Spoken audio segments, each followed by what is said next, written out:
राम राम जी सारा ने मैं सुनीता एक बार फिर से एक नई वीडियो के साथ आप लोगों के सामने आ गई हूँ। आई होप आप सभी स्वस्थ होंगे, मस्त होंगे, खुश होंगे। तो मेरी ये वीडियो है, ये एच टेट और सी टेट को लेकर है। एच टेट और सी टेट जो अभी दिसंबर में होने जा रहा है, उसमें जो सब्जेक्ट है साइकोलॉजी, 30 मार्क्स का आता है। 30 मार्क्स का एस टेट में है, 30 मार्क्स का ही सी टेट में है फॉर पीआरटी और टीजीटी। ठीक है, और दोनों के लिए है ये। और इसमें हम जितने भी साइकोलॉजी के मोस्ट इम्पोर्टेंट टॉपिक्स हैं उनके क्वेश्चन आंसर्स को डिस्कस करेंगे। और 15 डेज की क्विक रिवीजन क्लास ये रहने वाली है। हम डेली 15 डेज तक मोस्ट इम्पोर्टेंट टॉपिक्स के क्वेश्चन आंसर्स को इन क्लास में डिस्कस किया करेंगे। आई होप इस क्लास से आपको अपने साइकोलॉजी के मार्क्स को इम्प्रूव करने में काफ़ी हेल्प मिलेगी। और आपके सर्कल में, फ्रेंड सर्कल में या रिलेशन में जो भी सी टेट, एस टेट और केवीएस की तैयारी कर रहे हैं उन तक भी ये वीडियो ज़रूर पहुंचाइएगा। अगर आपको ये क्लास अच्छी लगे तो मुझे भी इससे मोटिवेशन मिलेगा ताकि मैं आगे इस सीरीज़ को कंटिन्यू रख पाऊँ। और अगर आपको मेरी इस वीडियो से थोड़ी भी हेल्प मिलती है या आपको अच्छा लगता है तो आप कमेंट ज़रूर कीजिएगा, बताइएगा कि इस सीरीज़ को कंटिन्यू रखें या ना रखें। तो क्या करना चाहिए, आप अपने विचार ज़रूर दीजिएगा मुझे। ठीक है, मेरे तक ज़रूर पहुंचाइएगा। तो अब ज़्यादा टाइम वेस्ट न करते हुए क्वेश्चंस स्टार्ट करते हैं। और एक बात और, ये वीडियो उनके लिए हैं जिनके जो बेसिक कॉन्सेप्ट हैं वो क्लियर हैं। ठीक है, जिन्होंने पहले पढ़ रखा है उन्हीं के लिए ये क्लास होगी, क्योंकि हम यहाँ पर थ्योरी डिस्कस बिल्कुल भी नहीं करेंगे। हम यहाँ पर सिर्फ क्वेश्चन और आंसर्स को डिस्कस करेंगे। तो इसीलिए ये बात ध्यान रखनी है। तो मतलब ये ना सोचे कि भाई थ्योरी डिस्कस की जा रही है, क्योंकि मैंने बोला है कि ये क्विक रिवीजन क्लास रहने वाली है, जल्दी जल्दी जो रिवीजन होता है। ठीक है, तो इसमें हम ओनली क्वेश्चन आंसर डिस्कस करेंगे। ठीक है, लेकिन अगर आप चाहते हैं कि मतलब थ्योरी भी डिस्कस की जाए तो अभी इतना टाइम है नहीं कि हम थ्योरी डिस्कस करें। तो उसके लिए मतलब एक बार ये एग्ज़ाम हो जाए, उसके लिए फिर हम थ्योरी को से रिलेटेड जो सीरीज़ है वो भी लेकर आएंगे। बट अभी हम क्वेश्चन आंसर सीरीज़ को आगे बढ़ाते हैं। तो चलिए क्लास को करते हैं स्टार्ट। चैप्टर है ग्रोथ एंड डेवलपमेंट, वृद्धि और विकास। तो इसका क्वेश्चन नंबर फर्स्ट है, किस अवस्था में शारीरिक वृद्धि तीव्र होती है? यानी कि फिजिकल जो ग्रोथ होती है वो किस एज में, किस स्टेज पर सबसे ज़्यादा होती है? तो बच्चे में जो फिजिकल ग्रोथ है ये आरंभिक बाल्यावस्था में सबसे ज़्यादा होती है। आरंभिक बाल्यावस्था का काल 3 से लेकर 7 वर्ष तक की जो एज होती है, इसमें बच्चे में जो फिजिकल ग्रोथ होती है, फिजिकल डेवलपमेंट होता है बच्चों का, वो सबसे ज़्यादा होता है। तो यहाँ पर option number A correct answer होगा। ठीक है, ऑप्शन नंबर 2 है, निम्नलिखित में से कौन सी अवधि किसी की विकासशील अवस्था में सामान्यतः संघर्ष की अवधि कहलाती है? देखिए, इसमें पूछा गया है कि जो कन्फ्लिक्ट काल होता है, संघर्ष की अवधि होती है, वह बच्चे की में किस स्टेज पर पाई जाती है? तो जो बच्चों में किशोरावस्था का जो काल होता है 12 से लेके 18 वर्ष तक की एज में, इसमें को सामान्यतः संघर्ष की अवधि कहा जाता है। तनाव की अवस्था भी इसको बोला जाता है। एक हमारे मनोवैज्ञानिक थे स्टेनले हॉल, उन्होंने जो एडोलसेंस को बहुत ही ज़्यादा जो तनाव, तूफान और संघर्ष का समय कहा है। ठीक है, तो इसका करेक्ट आंसर हो जाएगा option number C. Question number 3 है, विकास के संदर्भ में कौन सा कथन गलत है? तो हमने विकास के संदर्भ में जो मतलब गलत कथन है उसको बताना है। ऑप्शन नंबर ए है, विकास के प्रत्येक चरण में खतरा है। बिल्कुल, विकास का जो प्रत्येक चरण होता है, हर फेज पर अपनी एक विशिष्टता है, हर फेज का कुछ न कुछ मतलब महत्व है। ऑप्शन नंबर बी है, विकास उत्तेजना द्वारा सहायता युक्त नहीं है। देखिए, हमें गलत कथन छांटना है, तो यहाँ पर ऑप्शन नंबर बी हमारा करेक्ट आंसर हो जाएगा। उत्तेजना द्वारा सहायता युक्त विकास तो इंटर रिलेटेड होता है हर स्टेज पर, तो हर चीज़ से विकास जो डेवलपमेंट होता है हर स्टेज पे एक दूसरे से इंटर रिलेटेड होता है। तो ऑप्शन नंबर बी यहाँ पर करेक्ट हो जाएगा कि हमें गलत छांटना है ना। और ऑप्शन नंबर सी है सांस्कृतिक परिवर्तन के द्वारा विकास प्रभावित है। बिल्कुल प्रभावित होता है। विकास की प्रत्येक अवस्था में वैशिष्ट व्यवहार है। बिल्कुल, विकास की प्रत्येक अवस्था की अपनी एक विशिष्टता है। तो ये भी ठीक है। तो ऑप्शन नंबर बी यहाँ पर एक ये गलत हो जाएगा कथन, ठीक है। तो क्वेश्चन नंबर 4 पर मूव करते हैं। निम्नलिखित में से कौन सा विकास उत्तर बाल्यावस्था के लिए उपयुक्त नहीं है? उत्तर बाल्यावस्था यानी कि लेटर चाइल्डहुड की बात यहाँ पर की गई है और यह होता है 7 से लेकर 12 वर्ष तक की एज। तो इस एज के लिए क्या उपयुक्त नहीं है? ऑप्शन नंबर ए है साधारण खेलों के लिए शारीरिक दक्षता अधिगम आवश्यकता है, बिल्कुल है। और ऑप्शन नंबर बी है एक पुरुष और स्त्री की सामाजिक भूमिका प्राप्त करना। देखिए, जो 7 से लेकर 12 वर्ष तक की एज के बच्चे होते हैं, लेटर चाइल्डहुड की जो स्टेज बोली जाती है, उसमें एक पुरुष और स्त्री की भूमिका बच्चे प्राप्त नहीं करते हैं। जो एक पुरुष और स्त्री की भूमिका प्राप्त करने के लिए कौन सी स्टेज होती है? अडल्टहुड होती है वो, ठीक है। तो यहाँ पर ऑप्शन नंबर बी यहाँ का करेक्ट आंसर हो जाएगा। लेटर चाइल्डहुड के लिए कौन सा उपयुक्त नहीं है कि एक पुरुष और स्त्री की सामाजिक भूमिका प्राप्त करना, ठीक है। ऑप्शन नंबर सी और डी और देख लेते हैं। व्यक्तिगत स्वतंत्रता प्राप्त करना बिल्कुल चाहते हैं बच्चे, और हम उम्रों के साथ रहने के लिए सीखना, ये भी ठीक है, ठीक है। तो अभी क्वेश्चन नंबर 5, निम्नलिखित में से कौन आरंभिक बचपन की विशिष्टता नहीं है? यानी कि अर्ली चाइल्डहुड, जो कि 3 से लेके 6 वर्ष तक की अवस्था होती है या 7 वर्ष तक भी बोल सकते हैं इसको। तो इसमें कौन सी विशिष्टता नहीं है? प्री गैंग अवस्था। देखिए, जब बच्चे स्कूल जाते हैं 3 साल के बच्चे का प्री नर्सरी और केजी में एडमिशन हो जाता है, तो वहाँ पर प्री गैंग अवस्था बच्चे अपनी एज ग्रुप के बच्चों के साथ खेलते हैं, तो वो एक गैंग बना लेते हैं, ग्रुप उनका हो जाता है, ठीक है। तो ये तो होता है। अनुकरणशील अवस्था, बच्चे एक दूसरे को मतलब देख कर भी सीखते हैं, काफ़ी कुछ मतलब उनका सीखना एक दूसरे को देखकर ही होता है इस एज में। तो ऑप्शन नंबर बी भी ठीक है। ऑप्शन नंबर सी है पूछताछ वाली अवस्था, बिल्कुल ठीक है। इस एज में बच्चों में क्यूरियोसिटी ज़्यादा होती है, बच्चे सवाल जवाब ज़्यादा करते हैं, तो ऑप्शन नंबर ये भी ठीक है। और खेलने की उम्र, वैसे तो मतलब ये एज भी बच्चों की खेलने की ही है, लेकिन अगर चारों ऑप्शन को ध्यान से देखा जाए तो जो खेलने की उम्र है, इस क्वेश्चन के अकॉर्डिंग शैशव अवस्था को लिया जाएगा जब बच्चा स्कूल नहीं जाता है। तो मेरे अकॉर्डिंग ऑप्शन नंबर डी यहाँ पर इसका करेक्ट आंसर होगा, ठीक है। अभी क्वेश्चन नंबर 6 है। किसने कहा कि ये स्थितियाँ मानसिक मूल्यांकन है जो संघर्ष और चिंता के पहलू हैं? जो स्थितियाँ, देखो हर किसी का अपना तरीका है याद करने का, ठीक है। तो मैंने मतलब ये डेफिनेशन है, इसको हम चेंज नहीं कर सकते हैं और ना ही मतलब इसको याद करने का मतलब कोई मतलब ये है कि इसको हम समझ कर वो कर सकते हैं, याद कर सकते हैं। तो इसके लिए या तो इसको रटना ही पड़ेगा क्योंकि एज इट इज़ होती है ना, इनमें कोई चेंज कर सकते हैं, या फिर कोई ट्रिक बना लो। तो मैंने इसको कैसे याद किया है कि ऐसी स्थिति जिसमें मतलब संघर्ष ज़्यादा हो जाए, चिंता ही चिंता आ जाए, तो कोई टॉय लो और उस टॉय से जैसे खेलो। तो हम क्या करते हैं, टॉय से खेलते तो हमारा ध्यान थोड़ा मतलब खेल में चला जाता है और हमें चिंता नहीं होती, थोड़ा संघर्ष का कम हो जाता है। तो मैं इस तरीके से मतलब याद कर रखा है मैंने, तो मैंने अपना तरीका बता दिया। बाकी सबका अपना अपना तरीका होता है याद करने का, कोई इसको ऐसे ही रट लेता है, कोई किसी ट्रिक से याद करता है। तो मैंने इस ट्रिक से याद करता है कि जिसमें डेफिनेशन में ये स्थितियाँ मानसिक मूल्यांकन है, स्थितियाँ संघर्ष और चिंता के पहलू दिख जाए तो वहाँ पर राल्फ टॉयलर हो जाएगा। तो इसका करेक्ट आंसर है राल्फ टॉयलर, ठीक है। तो आप अपने हिसाब से इसको याद कर लेना, मैंने इसको ऐसे याद कर रखा है।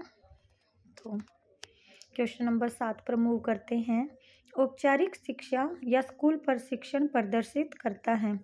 देखिए, जो औपचारिक शिक्षा है वो फॉर्मल एजुकेशन हमें कहाँ पर मिलती है? स्कूल में मिलती है।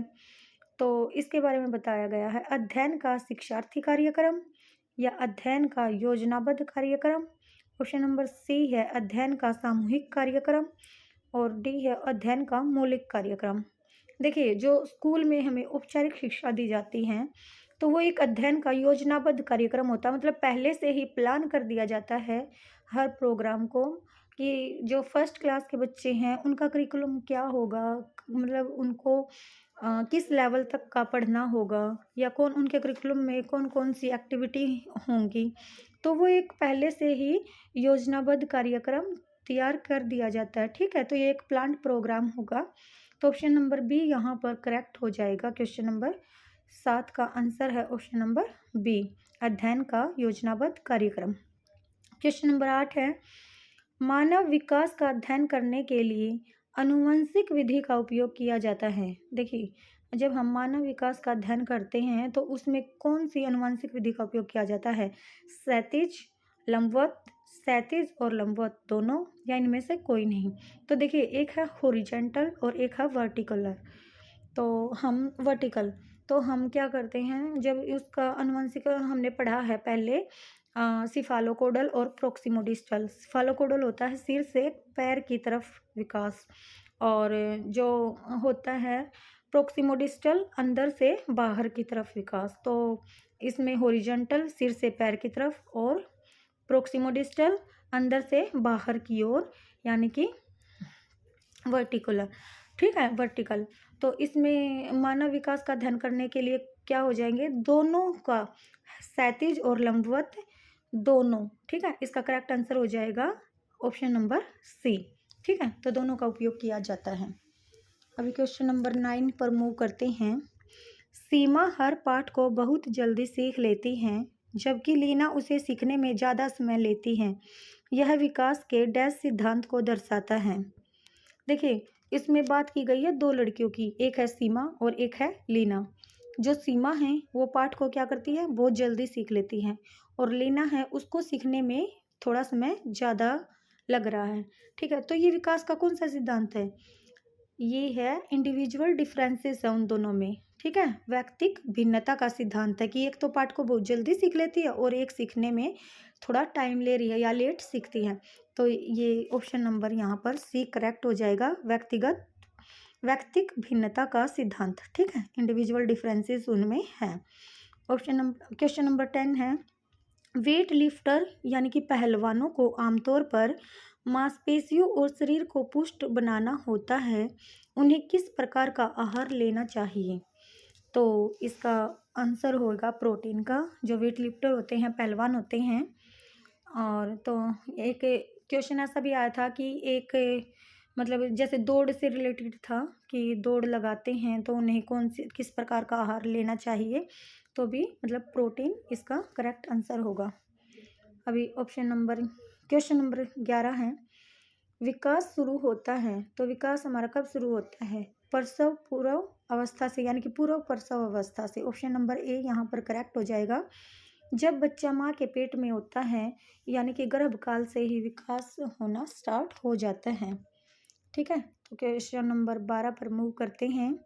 बाल विकास की कौन सी अवस्था में ओडिपस और इलेक्ट्रा जटिलता शुरू होती है? तो देखिए, जो ओडिपस और इलेक्ट्रा जटिलता होती हैं वो बाल्यावस्था में स्टार्ट होती हैं, यानी कि चाइल्डहुड स्टेज पर स्टार्ट होती हैं। जब बच्चा 7 से 12 वर्ष की एज में बच्चा होता है तो उसमें ओडिपस होती है कि लड़कों को माँ के प्रति प्रेम भावना, यानी कि लड़के होते हैं जो वो माँ के प्रति, मतलब वो होता है उनका, होता है ना कि बच्चों में माँ के प्रति प्रेम भावना होती है। ठीक है, और लड़कियाँ इलेक्ट्रा होती है, ये लड़कियों में पिता के प्रति पितृ प्रेम भावना होती है। ठीक है, तो ये किस एज में स्टार्ट होती हैं? ये होती हैं बाल्यावस्था, चाइल्डहुड काल में। तो इसका बी ऑप्शन करेक्ट आंसर हो जाएगा। क्वेश्चन नंबर 13 निम्नलिखित में से कौन सा कथन वृद्धि की विशेषता का प्रतिनिधित्व नहीं करता है? अब यहाँ पर नहीं करता है पर हमें फोकस करना है। ठीक है, ध्यान, जब इस टाइप के क्वेश्चन आ जाते हैं ना एग्जाम में तो उसको अंडरलाइन कर लेना चाहिए, क्योंकि कई बार क्या होता है कि इस टाइप के क्वेश्चन हम मतलब ठीक होते होते हम उसको गलत कराते हैं, ठीक है। तो इस पर नहीं का पर अंडरलाइन कर लेना है। जो वृद्धि की विशेषता नहीं है, अब हमें इनमें से देखना कि वृद्धि की क्या विशेषता नहीं है। यह एक मात्रात्मक पहलू है। क्या यह एक क्वांटिटेटिव एस्पेक्ट है? बिल्कुल है, क्योंकि जो वृद्धि होती है उसकी हम मात्रात्मक पहलू है, उसको हम माप तोल सकते हैं, ठीक है। बी है, यह मापने योग्य नहीं है। क्यों नहीं है भैया? हम इसको माप सकते हैं, इसका मेजर हम कर सकते हैं कि जो वृद्धि है मेजर कर सकते हैं, लंबाई, चौड़ाई, ऊंचाई क्या है, तो ये मापने योग्य है। बट इसमें ऑप्शन में दे रखा मापने योग्य नहीं है, तो ऑप्शन नंबर बी इसका करेक्ट आंसर हो जाएगा। ऑप्शन नंबर सी और डी भी देख लेते हैं। सी है, यह जीवन पर्यंत नहीं है। बिल्कुल, जो वृद्धि होती है वह जीवन पर्यंत नहीं होती, जबकि विकास होता है वो लाइफ टाइम चलता है, लेकिन जो ग्रोथ होती है वो एक समय के बाद रुक जाती हैं। तो ऑप्शन नंबर सी भी ठीक है। और ऑप्शन नंबर डी, यह केवल शारीरिक विकास को दर्शाता है। बिल्कुल, वृद्धि केवल शारीरिक विकास को दर्शाता है। लंबाई, चौड़ाई, मोटाई, ऊंचाई, ये सब वृद्धि में का पार्ट है, ठीक है। तो ऑप्शन नंबर डी भी ठीक है। यहाँ पर 13 नंबर क्वेश्चन का आंसर हो जाएगा ऑप्शन नंबर बी, कि जो वृद्धि है यह कौन सा कथन गलत है, तो यह मापने योग्य नहीं है, ये कथन गलत है, जबकि वृद्धि को मापा जा सकता है। क्वेश्चन नंबर 14, बाल विकास के किस चरण में विपरीत लिंग की ओर अधिकतम आकर्षण दिखता है? अब यहाँ पर विपरीत लिंग की ओर अधिकतम आकर्षण किशोरावस्था की जो एज होती है, जो 12 से लेके 18 वर्ष तक की एज होती है, इसमें बच्चों का मतलब जो बच्चे होते हैं अपोजिट सेक्स की तरफ उनका अट्रैक्शन ज़्यादा होता है, ठीक है। तो अडोलसेंस स्टेज, क्वेश्चन नंबर 14 का करेक्ट आंसर हो जाएगा ऑप्शन नंबर सी, किशोरावस्था, ठीक है। तभी क्वेश्चन नंबर 15 है, निम्नलिखित में से कौन सा विकास का सिद्धांत नहीं है? तो अभी हमें फिर से ये देखना है कि विकास का कौन सा सिद्धांत नहीं है। ऑप्शन नंबर ए दे रखा, विशिष्ट से सामान्य क्रियाओं का सिद्धांत। नहीं जी, यही आंसर हो जाएगा, क्योंकि जो विकास का सिद्धांत है वो सामान्य से विशिष्ट की ओर जाता है। पहले हम जर्नल क्रियाएं करते हैं, उसके बाद फिर हम स्पेसिफिक क्रियाएं करते हैं, ठीक है। तो जर्नल टू स्पेसिफिक होता है, जबकि यहाँ पर स्पेसिफिक टू जर्नल दे रखा है, तो यहाँ पर आंसर हो जाएगा ऑप्शन नंबर ए, इसका ठीक आंसर हो जाएगा, ठीक है। निरंतरता का सिद्धांत, विविधता का सिद्धांत, एकीकरण का सिद्धांत, ये विकास के सिद्धांत नहीं, ये विकास के सिद्धांत है। और जो विकास का सिद्धांत नहीं है वो क्या है? विशिष्ट से सामान्य क्रियाओं का सिद्धांत, ठीक है। ऑप्शन नंबर ए यहाँ पर करेक्ट आंसर हो जाएगा। तो क्वेश्चन नंबर 16, बंडूरा के सामाजिक अधिगम सिद्धांत का सही क्रम है। तो देखिए, एक बंडूरा नाम के वैज्ञानिक रहे हैं जिन्होंने सामाजिक अधिगम का सिद्धांत दिया है। तो उन्होंने इसके 4 स्टेजेस बताई हैं। फर्स्ट है अटेंशन, सेकंड रीअटेंशन, थर्ड है रिप्रोडक्शन और फोर्थ है मोटिवेशनल। अटेंशन मीन्स मतलब ध्यानात्मक। हम किसी काम को मतलब देखेंगे कि यह कैसे होता, हम उस चीज़ को हम ध्यान लगाएंगे। फिर अटेंशन, फिर वो काम कैसे हो रहा, हम उसको क्या करेंगे, पहले ध्यान लगा रहे हैं, फिर हम उस चीज़ को हम ग्रहण कर रहे हैं, देख रहे हैं, ग्रहण कर रहे हैं, सीख रहे हैं, ठीक है। उसके बाद उत्पादक, रिप्रोडक्शन, यानी कि हम उस चीज़ को, फिर हम उस काम को, हम पहले हमने ध्यान लगाया, देखा, फिर हमने उसको सीखा, रिटेंशन, ग्रहण किया, फिर उसके बाद हम उस काम को करेंगे, ठीक है, प्रोडक्ट करेंगे, हम उस काम को करके देखेंगे तो उसको, जब एक काम को हम बार बार करेंगे तो उसमें महारत हासिल कर लेंगे, ठीक है, मास्टर हो जाएंगे हम उस चीज़ में। और अगर हमने वो काम अच्छे से कर लिया तो फिर क्या होगा, हमें मोटिवेशनल अभिप्रेरणात्मक, हम अभिप्रेरित होंगे कि हाँ ये काम अच्छे से हो गया, ठीक है। तो ऐसे मैंने याद कर रखा है, तो ऐसे इसको याद कर लेना, इसका सही क्रम यही है, ठीक है। तो option number A correct answer हो जाएगा, ध्यानात्मक, ग्रहणात्मक, उत्पादक और अभिप्रेरणात्मक, ठीक है। अभी इसी चैप्टर की एक्सरसाइज नंबर 2 भी दे रखी है इस बुक में, इसके भी हम 10 क्वेश्चन कर लेते हैं आज, ठीक है। तो क्वेश्चन नंबर 1 है, निम्नलिखित में से किस अवस्था में बच्चे अपने समवयस्क समूह के सक्रिय सदस्य हो जाते हैं? देखिए, इसमें क्वेश्चन में पूछा गया है कि बच्चे किस एज में जो अपने पीयर ग्रुप के एक्टिव मेंबर्स हो जाते हैं। तो जो किशोरावस्था की एज होती है ना, उसमें बच्चे जो 12 से लेकर 18 वर्ष तक की एज होती है, अडोलसेंस, उसमें बच्चे अपने जो उनका जो पीयर ग्रुप होता है उसके एक्टिव मेंबर्स हो जाते हैं। तो यहाँ पर क्वेश्चन नंबर 1 का करेक्ट आंसर है किशोरावस्था। ठीक है। क्वेश्चन नंबर 2, अवधारणाओं का विकास मुख्य रूप से डैश का हिस्सा है। तो यहाँ पे अवधारणा या कंसेप्ट की बात आ गई, तो कंसेप्ट की बात आ गई तो कहीं ना कहीं वो दिमाग से रिलेट करेगा, दिमाग से रिलेट करेगा, बुद्धि से रिलेट करेगा। तो अवधारणाओं का विकास, ऑप्शन नंबर बी यहाँ पर करेक्ट आंसर हो जाएगा, बौद्धिक विकास का एक हिस्सा है। ठीक है। क्वेश्चन नंबर 3, बच्चे के उचित विकास को सुनिश्चित करने के लिए उसका स्वस्थ शारीरिक विकास एक महत्वपूर्ण आवश्यकता है। यह कथन, मतलब देखिए क्वेश्चन को समझिए कि जो बच्चे का उचित विकास है, बच्चे के अच्छे विकास के लिए, उसको अच्छे विकास को सुनिश्चित करने के लिए क्या उसका एक जो स्वस्थ शारीरिक विकास है वो महत्वपूर्ण है? बिल्कुल महत्वपूर्ण है। अगर बच्चे का शरीर स्वस्थ होगा तो उसका उचित विकास होगा, विकास अच्छा होगा। अगर बच्चा बीमार है तो उसके डेवलपमेंट में कहीं ना कहीं कोई कमी आएगी। तो यह कथन बिल्कुल सही है। अब यहाँ पे ऑप्शन नंबर बी, ए और बी गलत है और ऑप्शन नंबर सी और डी में दे रखा सही है, क्योंकि विकास क्रम में शारीरिक विकास सबसे पहले स्थान पर आता है। ऑप्शन नंबर डी है सही है, क्योंकि विकास, शारीरिक विकास विकास के अन्य पक्षों के साथ अंतः संबंधित है। जी बिल्कुल, ऑप्शन नंबर डी यहाँ पर बिल्कुल करेक्ट आंसर हो जाएगा कि जो डेवलपमेंट है इसके जो विकास के अन्य पक्षों के साथ यह इंटर रिलेटेड होता है। ठीक है, हर पक्ष एक दूसरे पक्ष से जुड़ा हुआ होता है। ठीक है, तो यहाँ पर क्वेश्चन नंबर 3 का करेक्ट आंसर हो जाएगा option number D. Question number 4, मानव विकास को क्षेत्रों में विभाजित किया जाता है जो है। तो देखिए, मुख्यतः मानव विकास को सामान्यतः 4 भागों में, मतलब 4 क्षेत्रों में विभाजित किया जाता है। शारीरिक, संज्ञानात्मक, संवेगात्मक और सामाजिक। तो ऑप्शन नंबर ए यहाँ पर ठीक हो जाएगा, शारीरिक, संज्ञानात्मक, संवेगात्मक और सामाजिक विकास। ठीक है। अभी क्वेश्चन नंबर 5 है, जननात्मकता बनाम स्थिरता की आयु कितनी है? तो जननात्मकता बनाम स्थिरता की आयु है 40 से 50 वर्ष। ठीक है, और जो ये क्वेश्चन है ये एरिक एरिक्सन के मनोवैज्ञानिक सिद्धांत से लिया गया है। एक मनोवैज्ञानिक थे एरिक एरिक्सन, उन्होंने एक मनोवैज्ञानिक सिद्धांत दिया है अपना। तो उसमें उसने 8 अवस्थाएं बताई गई हैं। तो उसमें से ये 7वीं अवस्था है, जननात्मकता बनाम स्थिरता की आयु। तो यह है 40 से 50 वर्ष तक की एज। ठीक है, इसका करेक्ट आंसर हो जाएगा ए। क्वेश्चन नंबर 6 है, किशोरों के संदर्भ में निम्नलिखित में से कौन सा कथन सबसे अधिक उचित है? तो किशोरों के संदर्भ में यानी कि 12 से लेकर 18 वर्ष तक की एज के बच्चों के बारे में कौन सा कथन सबसे अधिक उचित है?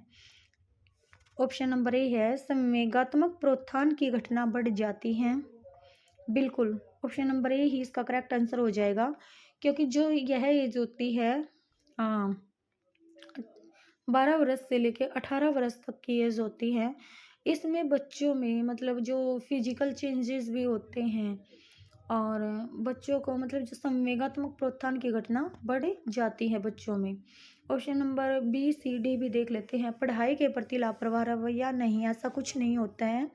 चिंतन का अमूर्त क्रियाओं में प्रदर्शित होना, नहीं जी, चिंतन का उस एज में तो बच्चों में अमूर्त क्रियाओं में प्रदर्शित होती है उनकी चिंतन की जो होती है प्रक्रिया। ठीक है, बुद्धि लब्धांक में अक्षमात वृद्धि, नहीं, ऐसा कुछ नहीं होता। बुद्धि जो उनकी बुद्धि है वही रहती है। ठीक है, जो स्टार्टिंग से होती है, तो ऐसा कुछ नहीं है। तो यहाँ पर option number A correct answer हो जाएगा, संवेगात्मक प्रोत्थान की घटना है ये बढ़ जाती है। क्वेश्चन नंबर 7, किशोर डैश का अनुभव कर सकते हैं। अभी फिर से वही है, अडोलेसेंस के बारे में है। 12 से लेकर 18 वर्ष तक की एज होती है और इसमें किसका अनुभव करते हैं? जीवन के बारे में, प्रीति के भाव का नहीं। ये तो बिल्कुल लास्ट स्टेज पे जाके हो जाती है। ऑप्शन नंबर बी है दुश्चिंता और स्वयं से सरोकार। बिल्कुल यही होता है कि जो किशोर होते हैं उनमें एंजाइटी बढ़ जाती है उस एज में बच्चों में, ठीक है, और वो स्वयं से सरोकार, ठीक है। तो ऑप्शन नंबर बी यहाँ पर करेक्ट आंसर हो जाएगा। क्वेश्चन नंबर 8 है निम्नलिखित में से कौन सा सूक्ष्म गतिक कौशल का उदाहरण होता है? तो एक तो होता है सूक्ष्म गतिक कौशल यानी कि फाइन मोटर स्किल, और एक होता है स्थूल गतिक कौशल, ठीक है। तो अभी यहाँ पे सूक्ष्म गतिक कौशल के बारे में पूछा गया है। तो यहाँ पर ये जो उंगलियों से जो क्रिया की जाती है लिखना, तो ये लिखेंगे ये उंगलियों से, क्योंकि फुदकना, दौड़ना, चढ़ना ये स्थूल गतिक कौशल है, और ऑप्शन नंबर सी है लिखना, ये सूक्ष्म गतिक कौशल है। तो 8 नंबर क्वेश्चन का आंसर हो जाएगा लिखना। क्वेश्चन नंबर 9 मानव बुद्धि एवं विकास की समझ शिक्षक को डैश के योग्य बनाती है। देखिए अब यहाँ पर जो ये क्वेश्चन है ये एक टीचर के लिए है कि जो मानव बुद्धि है, ह्यूमन ग्रोथ और डेवलपमेंट है, अगर शिक्षक को, एक टीचर को ह्यूमन ग्रोथ और डेवलपमेंट की समझ है तो वो टीचर को किस चीज़ के योग्य बनाती है, ठीक है। तो यहाँ पर ये क्वेश्चन को समझना है कि ये टीचर के लिए है, और इसमें ऑप्शन नंबर ए है शिक्षण के समय शिक्षार्थियों के संवेगों पर नियंत्रण बनाए रखने के लिए, या बी है विविध शिक्षार्थियों के शिक्षण के बारे में स्पष्टता, ऑप्शन नंबर सी है शिक्षार्थियों को यह बताने कि वे अपने जीवन में कैसे सुधार कर सकते हैं, ऑप्शन नंबर डी है निष्पक्ष रूप से अपने शिक्षण अभ्यास में। तो देखिए वैसे ऑप्शन तो ये चारों ठीक हैं, चारों बातें जो अभी इसमें बताई गई हैं चारों ही ठीक है, लेकिन ये होता है ना कि एक आंसर ऐसा होता है जिसमें कि ये बाकी की तीनों चीज़ें भी उसी में इंक्लूड हो, उसी के अंदर समा जाए, तो हमें ऐसा एक आंसर ढूंढना है। तो उसमें से ऑप्शन नंबर बी है कि विविध शिक्षार्थियों के शिक्षण के बारे में स्पष्टता। देखिए जो बच्चे होते हैं उनमें इंडिविजुअल डिफरेंसेस होते हैं, कोई बच्चा मंदबुद्धि होता है, जो जिसको थोड़ा कम समझ आता है, कोई नॉर्मल बच्चा होता है कि वो नॉर्मल सीख लेता है, कोई बच्चे होते हैं जो मतलब बिल्कुल प्रतिभाशाली होते हैं, बहुत ज़्यादा मतलब तेज उनका दिमाग होता है, तो वो क्या करते हैं बहुत जल्दी सीख लेते हैं। तो हर बच्चों की मतलब अकॉर्डिंग उनके इंडिविजुअल डिफरेंसेस को देखते हुए जो शिक्षण के बारे में जो स्पष्टता होती है बच्चों को, मतलब टीचर्स को पता होना चाहिए कि किस बच्चे को किस तरीके से मतलब शिक्षा देना है, मतलब कैसे उन बच्चों को ज्ञान ट्रांसफ़र किया जाए, ठीक है। तो ऑप्शन नंबर बी यहाँ पर करेक्ट ऑप्शन हो जाएगा, विविध शिक्षार्थियों के शिक्षण के बारे में स्पष्टता। अभी क्वेश्चन नंबर 10 है निम्न में से किसका मिलान उचित है?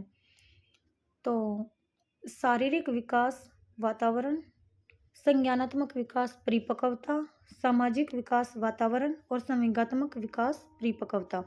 तो देखिए ऑप्शन नंबर सी है जो ये यहाँ पर करेक्ट आंसर हो जाता है कि जो सामाजिक विकास है वो वातावरण से मतलब वातावरण से रिलेटेड है, ठीक है। और जो शारीरिक विकास है देखो उस पर वातावरण का भी प्रभाव पड़ता है, बट कहीं ना कहीं आनुवंशिक प्रभाव भी उस पर होते हैं। जैसे बोलते हैं ना कि बच्चे की कदकाठी अपने माता पिता पे गई है, आंखों का रंग हो गया या उसके गुण हो, मतलब शारीरिक विकास, हाँ कदकाठी, ठीक है।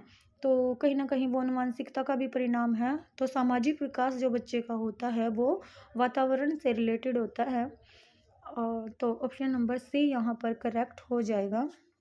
अभी देखिए कुल मिलाकर हमने अभी तक यहाँ तक 26 क्वेश्चन डिस्कस कर लिए हैं, ठीक है। अगर आपको ये सीरीज़ अच्छी लगी या इससे आपको थोड़ी भी अपने रिवीजन में हेल्प मिली है तो प्लीज़ कमेंट करके मुझे ज़रूर बताएं, और मैं इस सीरीज़ को कंटिन्यू करूं या रहने दूं ये भी विचार अपना आप ज़रूर रखिए, क्योंकि अब मैं और आगे ज़्यादा मतलब वो करवाऊँगी तो वीडियो और ज़्यादा लेंथी हो जाएगी, ठीक है। तो आप कमेंट ज़रूर करिएगा कि मैं इस सीरीज़ को कंटिन्यू रखूं या यहीं पर छोड़ दूं, ठीक है।